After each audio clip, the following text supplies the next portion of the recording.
Muito boa a todos, este é mais um vídeo do canal do Oliver e hoje ele fala sobre a Terra plana em 10 minutos. O horizonte se vê plano, não importando a altura que está o observador.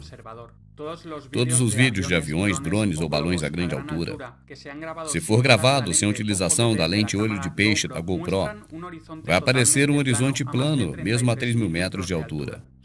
Somente a NASA e suas comparsas mostram algum tipo de curvatura nas suas imagens falsas feitas em computador. No entanto, o horizonte vai se encontrar sempre à altura dos olhos, na medida em que vamos ganhando altura. Assim você não tem que olhar para baixo para vê-lo. Se a Terra fosse uma esfera, sem levar em conta seu tamanho, o horizonte não se elevaria, ficaria fixo e teríamos que olhar para baixo para poder enxergá-lo. Se a Terra fosse uma esfera de 40.000 quilômetros de circunferência, segundo a trigonometria esférica, o horizonte deveria desaparecer da nossa visão 8 polegadas por cada milha de distância elevada ao quadrado. No entanto, você enxerga objetos em distâncias que jamais poderiam ser visíveis se houvesse a tal curvatura. Você vê a cidade de Chicago a partir de Michigan a uma distância de 96 quilômetros. Isso seria impossível se a Terra fosse uma esfera, porque ela estaria oculta atrás da curvatura a 2.354 metros. A característica física da água é de estar e permanecer nivelada. Quando este estado está afetado por alguma influência externa, o líquido vai se mover até recobrar seu nível. O que observamos no mundo real é que a superfície de toda a água em repouso sempre forma um plano horizontal. A Terra esférica giratória não é consistente com essa propriedade da água, mas num plano imóvel, sim, claro é. Segundo a teoria heliocêntrica, a Terra se encontra girando e orbitando pelo espaço sideral a milhares de quilômetros por hora. E sem dúvida nada você sentiu ou ouviu a respeito de sentir alguma coisa desse tipo. Todos os experimentos científicos feitos aqui na Terra provam que ela não se move de jeito nenhum.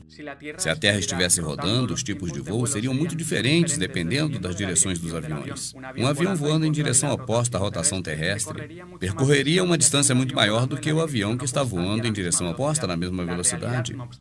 Na verdade, e o que você já sabe, é que os tempos de voo dos aviões são sempre os mesmos para qualquer lado.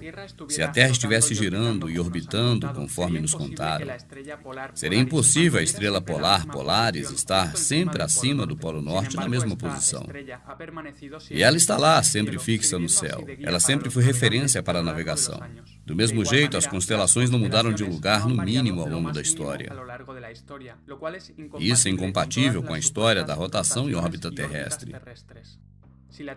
Se a Terra estivesse girando, a fotografia noturna de larga exposição, que são chamados Star Trails, não mostrariam jamais o círculo perfeito que as estrelas realizam ao redor da estrela Polaris. Mostrariam linhas irregulares. Com isso se conclui que são as estrelas que rodam ao redor de Polaris numa Terra imóvel. Segundo a teoria da gravidade, um objeto menor será atraído por um objeto de maior massa.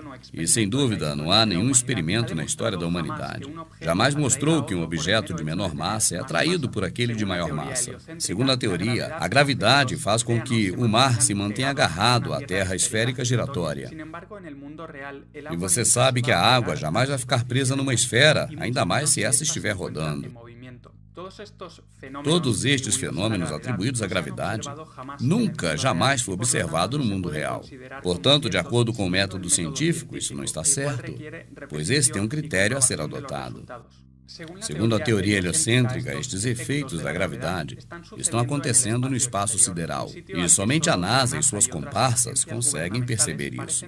Mas quando analisamos as imagens apresentadas pela NASA, vemos que na verdade são todas composições gráficas feitas por computador. A partir da missão Apollo 11, que supostamente teriam pisado na Lua, existem inúmeros exemplos de fraudes feitos pela NASA. A fotografia oficial do planeta de 2012 apresenta nuvens clonadas no Photoshop. A foto oficial de 2015 mostra a palavra sexo em inglês nas nuvens. O tamanho dos Estados Unidos varia enormemente entre a fotografia de 2012 e 2007.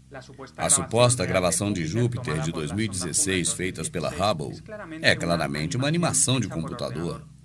Além disso, as fotografias de Júpiter de 2014 e de 2016, elas são idênticas. Sabemos também que nas gravações da estação espacial dá para se ver bolhas d'água, o que demonstra que esses astronautas não estão no espaço sideral, mas sim numa piscina, e o fundo é modificado pelo computador, como se fazem nos filmes. Outros detalhes fraudulentos têm sido detectados nas gravações da ISS. Usam cabos para simular o efeito da gravidade zero. Segundo o modelo heliocêntrico, o Sol é uma bola de fogo muito maior do que a Terra.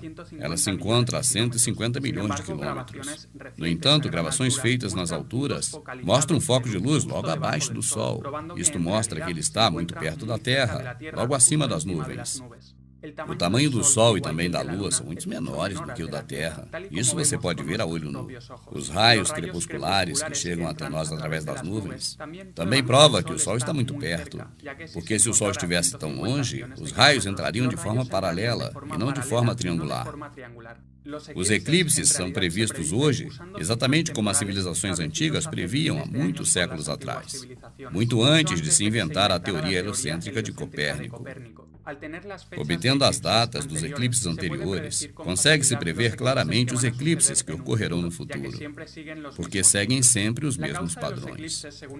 E a causa dos eclipses, segundo o modelo heliocêntrico, é o perfeito alinhamento no espaço sideral da Terra, a Lua e o Sol. E, sem dúvida, a causa real é muito diferente. As antigas civilizações e muitos astrônomos ao longo da história têm falado de círculos escuros que não emitem nenhuma luz. E esses estão girando no firmamento junto às demais estrelas. E este efeito foi comprovado recentemente em um voo turístico, onde as pessoas pagaram para ver o eclipse solar 2015 desde o alto.